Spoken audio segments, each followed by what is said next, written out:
కార్యం చేశారు. అందుకని దేవునికి వందనాలు చెల్లిస్తున్నాను.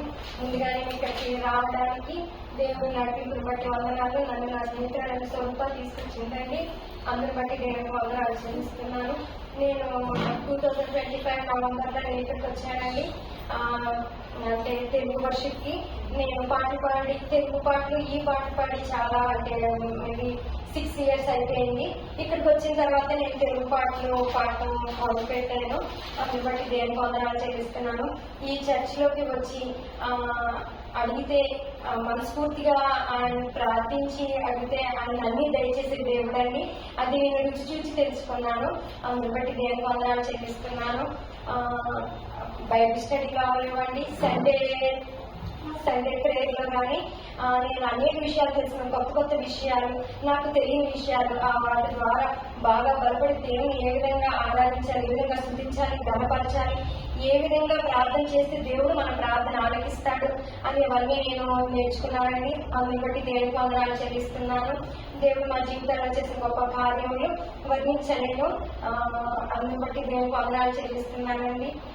ఏంటంటే ఫస్ట్ టైం పాస్టర్ గారు క్యారల్స్కి వచ్చారండి మా ఇంటికి. వచ్చినప్పుడు పాస్టర్ గారు ప్రేయర్ రిక్వెస్ట్ ఏంటి అని అడిగినప్పుడు మా హస్బెండ్ చెప్పారు ప్రమోషన్ గురించి ప్రేయర్ చేయండి అని. దేవుడు గొప్ప కార్యం చేశాడండి. నా భర్తకి ప్రమోషన్ వచ్చి మాకు ట్రాన్స్ఫర్ అయ్యిందండి కోర్బా ఛత్తీస్గఢ్.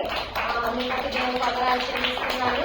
అలాగే నా పెద్ద కుమారుడికి కూడా చాలా స్వస్థతకి గురయ్యాడు.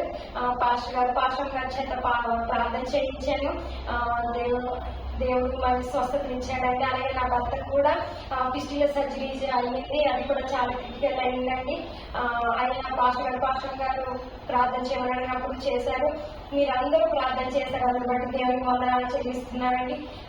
ఇక్కడికి వచ్చిన తర్వాత నా కుటుంబంలో, నా జీవితంలో దేవుడు గొప్ప కార్యాలు చేశాడు. నేను ఎప్పుడో సాక్ష్యం చెప్పాలి కానీ నాకు ధైర్యం చాలేదు.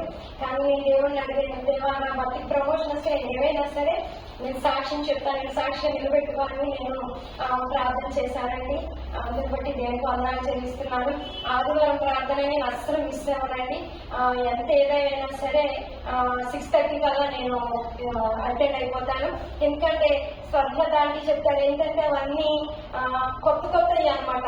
గిద్యోను గురించి మన లోపాలన్నీ, మన బలహీనతలన్నీ దేవుడి మీద వేసేసి మనం అయితే తప్పించుకుంటాము. దాని గురించి దాంతో మన పక్షిరాశి గురించి చెప్పారు. అవి ఎత్తి పెట్టి ప్రార్థన చేస్తూ ఉంటే అసలు టైమే తెలియట్లేదు. తర్వాత అందులో కూడా అంటే మనం బైబిల్ ఈజీగా ఎలా చదవగలుగుతున్నాం ఆ రోజు ప్రతిదీ పాయింట్ వైజ్ గా వివరించి చెప్పారు. ఇప్పుడు మనం వాళ్ళ రోజుల్లో అంత కష్టపడ్డారు కాబట్టి మనం ఈ రోజు బైబిల్ ఈజీగా చదవగలుగుతున్నాము.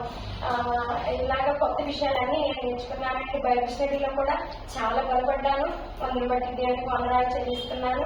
మరి మేము నెక్స్ట్ మంత్ సెకండ్ వీక్ కానీ ఫస్ట్ వీక్ సెకండ్ వీక్ లో మేము ఇక్కడ నుంచి మూవ్ అవుతామండి.